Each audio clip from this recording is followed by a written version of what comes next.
Our next guest leads Democrats on the House Budget Committee. I want to bring in Congressman Boyle of Pennsylvania.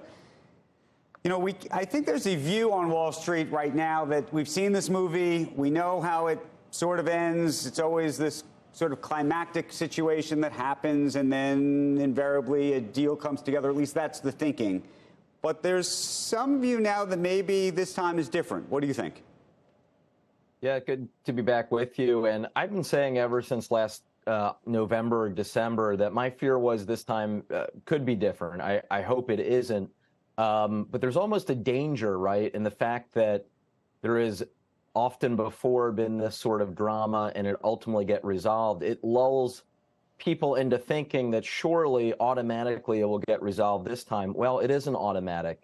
And the reality is I see this situation a lot more like August of 2011, when Tea Party Republicans had just won control of the House of Representatives, and really for the first time in American history made the debt ceiling part of our political fight. Up until then, it had really been a non-event. I think that Speaker McCarthy is also in a very difficult position politically. He made so many different promises to different groups in order to finally be elected Speaker. He's just having the toughest time satisfying those demands, either when it comes to passing a budget or to putting a bill on the floor clean to raise the debt ceiling. Okay, so with that analysis, how does it end? Look, in the end of the day, there's only one way this can end, and that is a vote on the floor of the House of Representatives to raise the debt ceiling, period. There is no other way. I know some people want to talk about minting $1 trillion coin or invoking the 14th Amendment. You know better than I, the markets wouldn't swallow that. It just wouldn't be seen as credible. We have to, yeah. Those things may not happen, but I do think there's a question about whether there can be a conversation or a deal made that does have to do with reducing costs, trying to do something about the deficit. Do you think that is something that can even be on the table? Yeah, let's be clear, though, is now I'm glad Kevin McCarthy is finally come around and acknowledged that the debt ceiling and the budget debate are two separate things. Even he acknowledged and said they were like apples and oranges.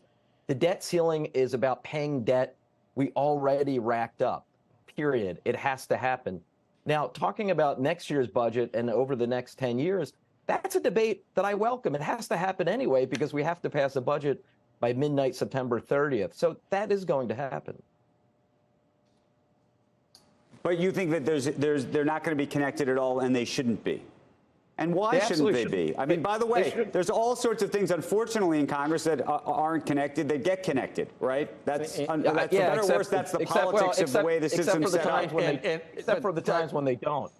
Except for the times when you're paying your credit card bill and you're like, oh my God, to whatever family member that you may be responsible. And I'm not pointing any fingers at anyone. But is it really so horrible to say to someone, you know, let's talk about what we do in this next cycle, this next year? Yeah, as I said, Joe, we will be talking about and have to agree on a bipartisan basis by virtue of a Democratic Senate and a Republican House. We do have to agree and reach a compromise about next year's budget. Don't even broach the subject now. No, that is not at all what I said. So if you let me finish, Joe, okay. What I'm talking about, there is no question, even for that family, when that credit card bill comes, there should never be a conversation about whether or not we pay it. It's not as if the problem goes away if you refuse to pay your bill. You have to pay your bill, then talk about what you want to do in terms of future behavior. But I refuse to be lectured to by a group of people who every time they're in power actually increase the debt by more than when Democrats are in power. Congressman, we got to leave the conversation there. We do want to thank you, and I'm sure we'll be talking to you as this plays out. Appreciate it. All right. Thank you. Thank you.